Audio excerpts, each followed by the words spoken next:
আসসালামু আলাইকুম। সবাইকে শুভেচ্ছা এবং স্বাগত জানাচ্ছি। বাংলাদেশের দক্ষিণের বাগেরহাট জেলার মোংলা উপজেলার এই মোংলার ফেরিঘাট থেকে সবাইকে স্বাগত জানাচ্ছি।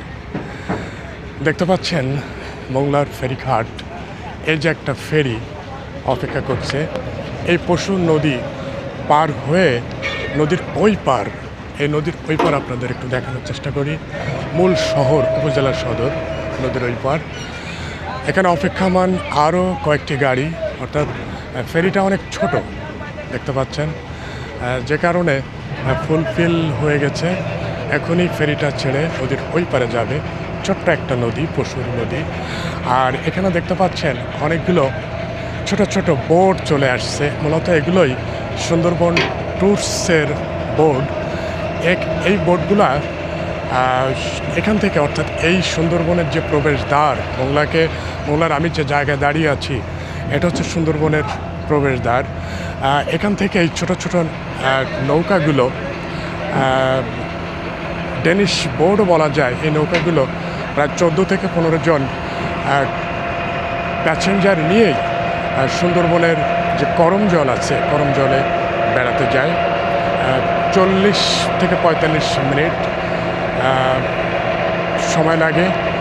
টোটাল 3.5 থেকে 4 ঘন্টা এই নৌকাগুলো ভাড়া পাওয়া যায়। সিজনে ভাড়া প্রায় 3000, কিন্তু বর্তমানে এদের ভাড়া কমপক্ষে 2000 টাকা, প্রায় 4 থেকে 5 ঘন্টার জন্য। ফেরিটা চলে যাচ্ছে এই পশুর নদী পার হয়ে নদীর ওই পার, ওইটা হচ্ছে মূল শহর। দেখতে পাচ্ছেন আমি দাঁড়িয়ে আছি মোংলার যে ফেরিঘাট, এই ফেরিঘাটে আমি দাঁড়িয়ে আছি। মূলত এটাই সুন্দরবনের প্রবেশদ্বার বলা যায়, সুন্দরবনের প্রবেশদ্বার। আর 4 জুলাই 2026 খ্রিস্টাব্দ রোজ শনিবার, আর সময় এখন বেলা 3টা 4 মিনিট।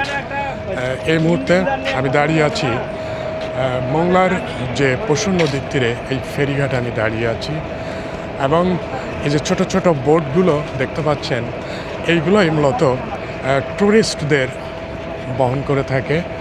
এক একটা বোর্ডে প্রায় 14 থেকে 15 জন ট্যুরিস্ট নিয়েই তারা সুন্দরবনের, অর্থাৎ বাংলাদেশের একমাত্র ম্যানগ্রোভ বন সুন্দরবন, সেই সুন্দরবনের একটা জায়গা করম জল, এখান থেকে 40 থেকে 45 মিনিট সময় লাগে পশুর নদী দিয়ে সুন্দরবনের করম জল পৌঁছাতে।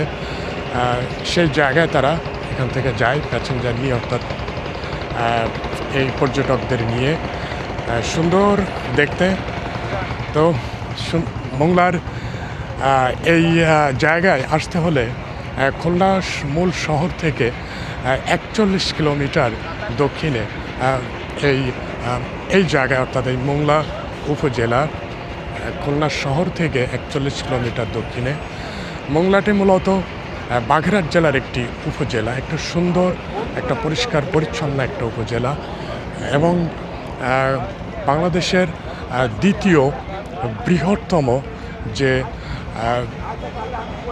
সমুদ্র বন্দর, এই দ্বিতীয় বৃহত্তম সমুদ্র বন্দর এই মোংলায় অবস্থিত। আমি দাঁড়িয়ে আছি সেই ঐতিহাসিক সেই মোংলা শহরের মোংলার ফেরিঘাটে আমি দাঁড়িয়ে আছি। দেখতে পাচ্ছেন পশুর নদীর তীরে মোংলার ফেরিঘাট। তো সবাইকে ধন্যবাদ জানাচ্ছি ভিডিওটা দেখার জন্য। মোংলার এই পশুর নদীর তীরের এই ফেরিঘাট থেকে সবাইকে সালাম এবং শুভকামনা জানিয়ে বিদায় নিচ্ছি। সবাই ভালো থাকেন, সুস্থ থাকেন। আসসালামু আলাইকুম।